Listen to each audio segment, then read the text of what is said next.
Sure, that should be just fine. I should be out of the operating room by then. Yes, yes. Oh, listen, I'm gonna have to run. 3 o'clock's fine. See you there. Thanks. Bye now. Donna, good morning. Nice to see you. How are you this morning? Well, I've been better. I can understand. I got a call from the nurse this morning at 4 o'clock, and Dad is pulling tubes, going crazy, screaming, shouting, and it's gotten me a little bit nervous now. I'm concerned about his health and the operation that was removal of a tumor, and now we've got all this going on. Donna, you have to understand that we did not expect this. This is not something we planned.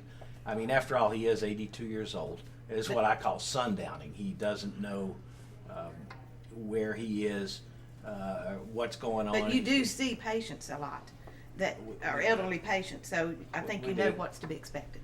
Well, this doesn't happen to everybody, Donna. This is not routine. This unfortunately is a complication, not related to his surgery necessarily. His surgery was perfect. I mean, I couldn't have asked for it to have gone any better. This is just what happens to some elderly patients 3, 4, 5 days post-op when they're sort of out of their natural environment. You didn't explain that to me last week when we met in your office, that this is something that we could expect. Well, Donna, if I had to explain everything that could possibly happen, we'd still be talking. This unfortunately happens. We're doing some things. You told me yesterday he wasn't quite himself, so I gave him some medication to try to settle him down a little bit, not make him so agitated. Wait a minute, another medication. Well, a medication to address the issue that he has right now. And I know you're a surgeon, not a doctor, but have you, by the way, contacted his primary doctor? We are doctors, and but I know you're not in tune with medications. You're mostly in the OR rooms and dealing. Donna, we handle things like this. But if you want me to call his primary care doctor, I think it would be a and good get another idea. doctor in here to stir the pot, then I'll be happy to do that. Well, I think it would be a wise choice. And, I don't know what to do about Dad now. I mean, how long is he going to be in the hospital? What's next, Dr. Bell? Well, he'll be here longer than we had hoped he would be here.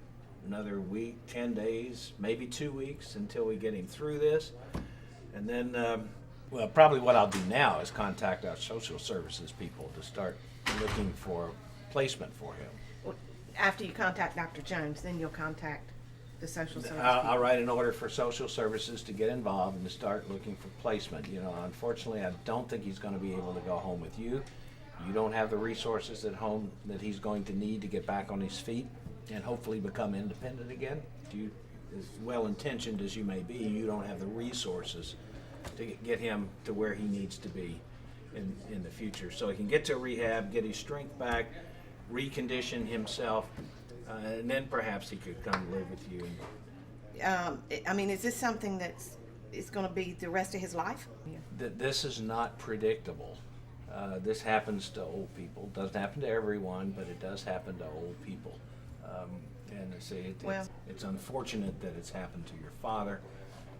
I'll do whatever you ask. I'll get his primary care doctor and anybody else you want to come and give us advice about how to handle this. But I think we're doing everything we can at the moment.